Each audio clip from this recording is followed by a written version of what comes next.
Hello everyone. Today in this session we are going to learn about role of organizations in conservation of biodiversity, especially WWF and NBPGR. Biodiversity is an inherently international concern. Species distributions and the ecosystem services that they support are not defined by national boundaries. For example, ocean covers many countries or ocean comes to the borders of many countries. You just cannot draw a particular line and say, or you cannot guarantee that the pollution which is given by one country or dumped by one country into the oceans does not reach another country because there is a national boundary there. So definitely ecosystem services and species distributions, they are not defined by national boundaries. As a reflection of societal interests in those ecological benefits, international organizations have grown up to study, develop, regulate, and conserve the systems on which much of human well-being depends. These organizations, many of which were founded in response to the need for international cooperation in such areas as wildlife and wilderness conservation, scientific research, agriculture, forestry, water resources, aquatic resources, trade, pharmaceutical development, and economic development, have incorporated biodiversity concepts into their missions. Moreover, a number of issues are overlapping concerns of these different groups. Invasive species control, for example, is where agriculture, forestry, and wildlife conservation meet up with trade. So you cannot just say that these services are just defined to one particular area. You need to have international cooperation to manage these things. As the interest in these issues has increased and the complexity of and threats to global biological systems have become clearer to all human beings, the diverse scientific community studying science and policy related to biodiversity have developed stronger international ties. International cooperation is crucial for the scientific investigation and conservation of biodiversity, and also for the maintenance of the ecosystem services that biodiversity supports. International organizations foster and coordinate that cooperation, creating a complex network of governmental and non-governmental international bodies to finance and conduct biodiversity research and conservation activities. Within this network of organizations, the United Nations, UN, serves as a hub for international intergovernmental cooperation with partnerships with government, non-governmental organizations, that is NGOs, and industry. Biodiversity related issues have been among UN concerns since its earliest days, and the role of UN, that is especially UNESCO, in the creation of International Union for Conservation of Nature, IUCN, offers one of the earliest examples of UN promotion of international cooperation through NGO partnerships. Since its creation in 1972, the United Nations Environment Programme, UNEP, has been at the heart of the UN environmental activities, and the Global Environment Facility, GEF, was established in 1991 to provide coordinated funding for global environmental issues. Wildlife and habitat conservation were the primary concerns of the first international conservation organizations, which served as the kernel of what became the global environmental movement of the late 20th century. Early conservation organizations, such as the Wildlife Conservation Society, founded in 1895 as a New York Zoological Society, and Flora and Fauna International, that is founded in 1903 in the United Kingdom as a Society for Preservation of Wild Fauna of the Empire.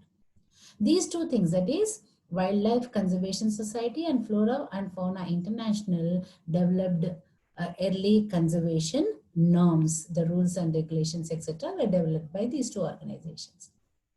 Intergovernmental conservation efforts were among the earliest activities of the UN, principally through UNESCO. Shortly after its establishment in 1945, UNESCO partnered with governments and national organizations to launch the IUCN. This is initiating a tradition of partnerships between international governmental organizations and NGOs to accomplish conservation ends. The initial focus of IUCN in the 1950s was on endangered species and protected areas.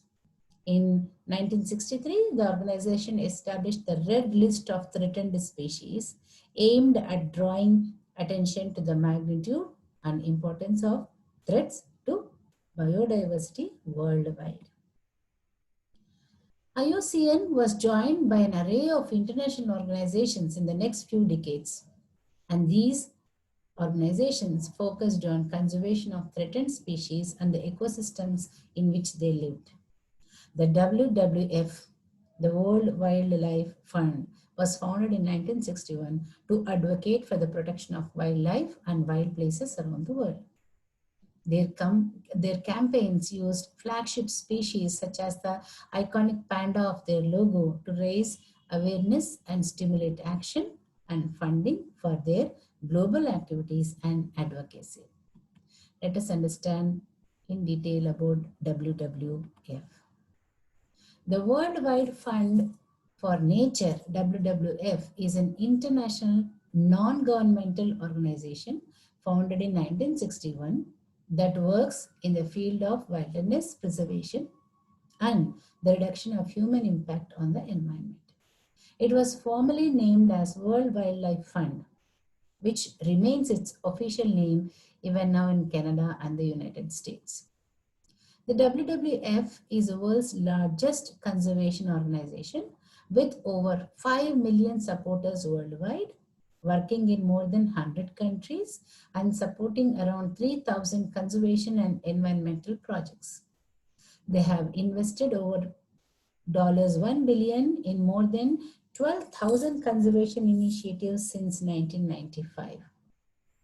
It is a foundation with 55% of funding coming from individuals and bequests, 19% from government sources such as the World Bank, and 8% from corporations till 2014. The WWF was conceived to act as an international fundraising organization to support the work of existing conservation groups, primarily the International Union for the Conservation of Nature. Its establishment was marked with the signing of the Marquez Manifesto, the founding document that sets out the fund's commitment to assisting worthy organizations struggling to save the world's wildlife.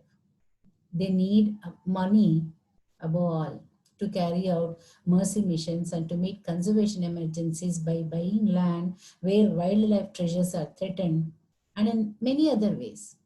Money to send out experts to danger spots and to train more local wardens and helpers in Africa and elsewhere. Money to maintain a sort of war room at the international headquarters of conservation, showing where the danger spots are and making it possible to ensure that their needs are met before it is too late. The WWF has set up offices and operations around the world. It originally worked by fundraising and providing grants to existing non-governmental organizations with an initial focus on the production of endangered species. As more resources became available, its operations expanded into other areas such as the preservation of biological diversity, sustainable use of natural resources, the reduction of pollution, and climate change.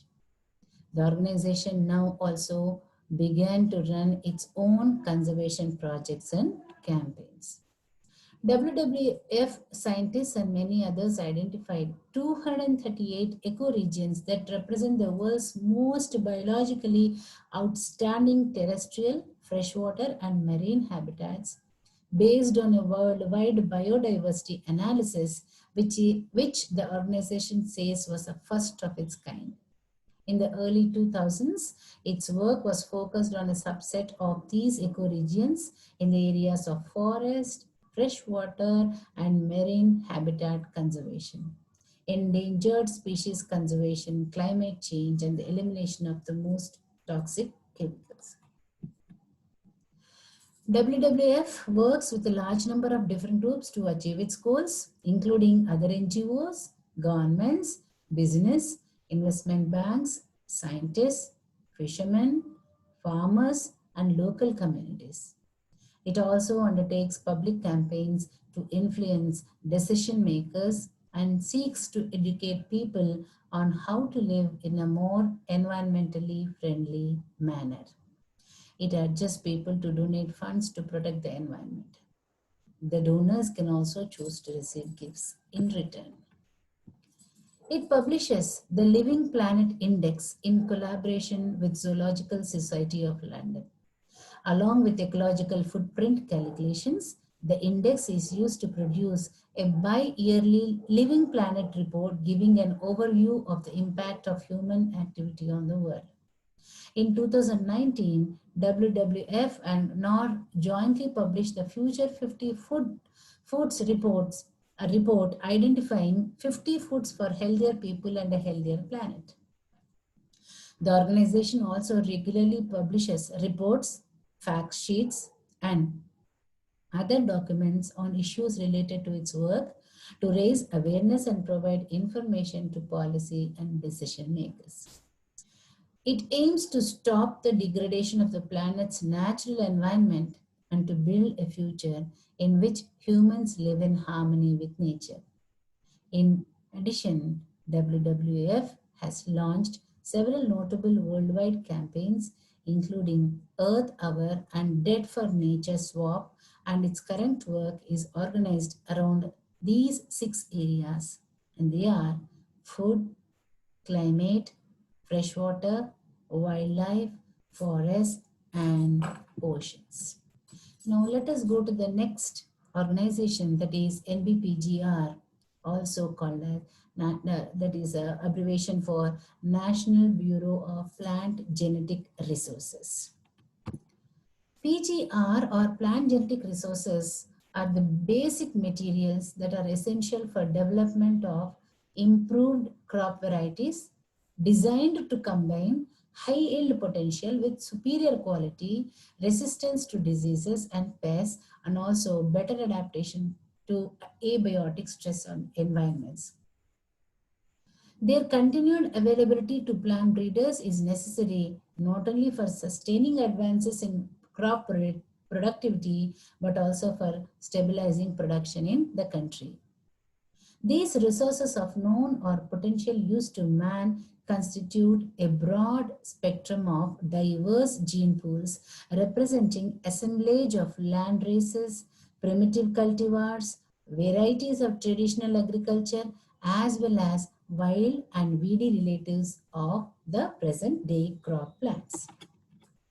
In the last 2 decades or so, much attention has been drawn to indigenous, locally adapted particular plant varieties, particular because of the useful genetic variation they contain as an invaluable resource for present and future plant breeding, and the rapid rate at which they are disappearing through replacement by high yielding varieties. So locally adapted varieties are preferred in the recent last 2 decades.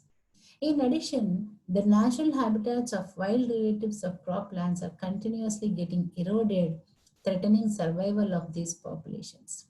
This diversity is not adequately represented in the existing collections at national, regional, and international levels.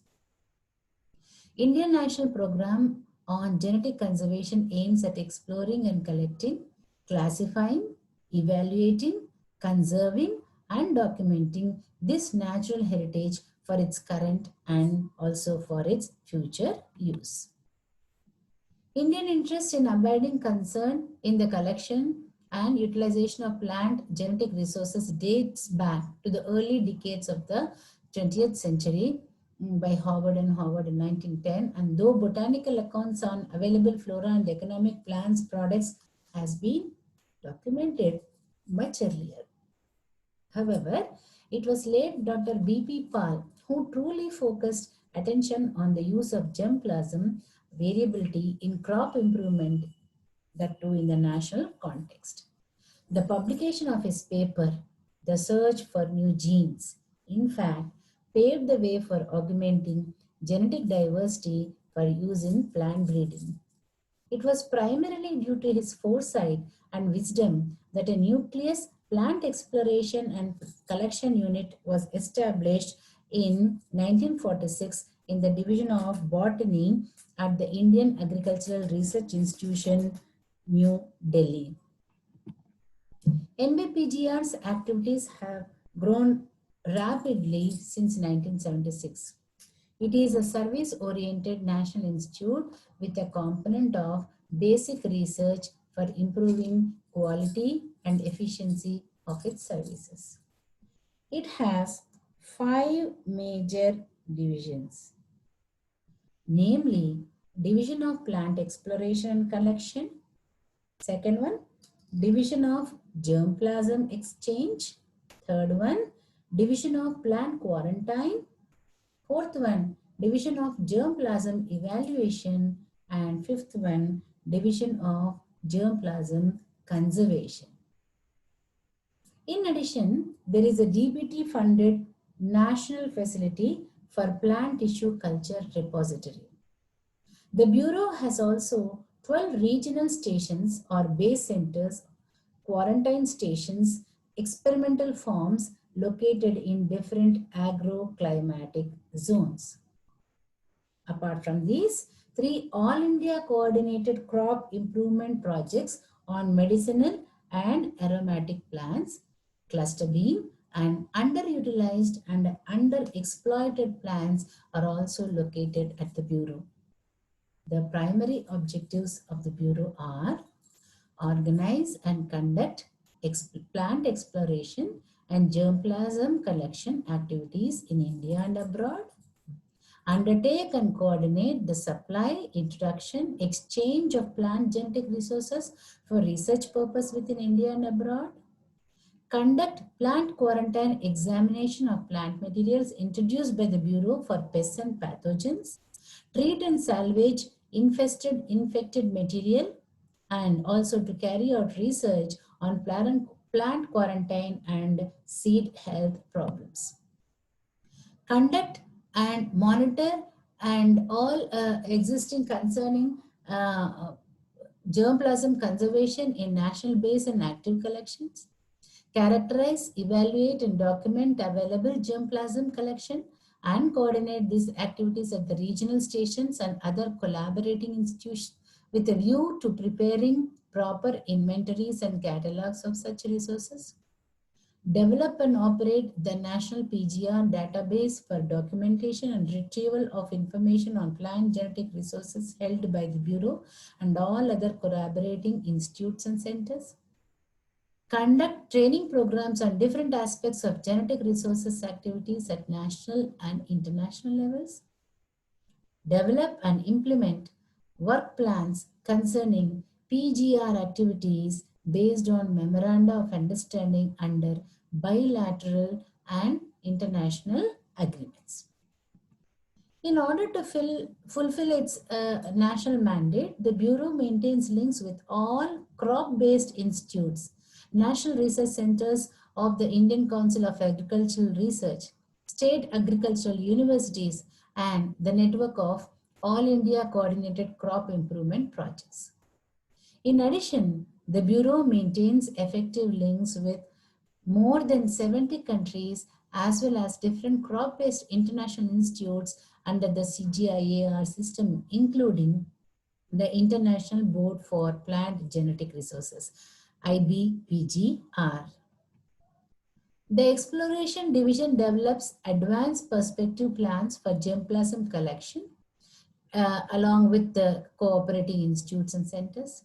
More than 80,000 accessions of indigenous cultivars and their wild relatives have already been collected through over 300 crop-specific and region-specific explorations.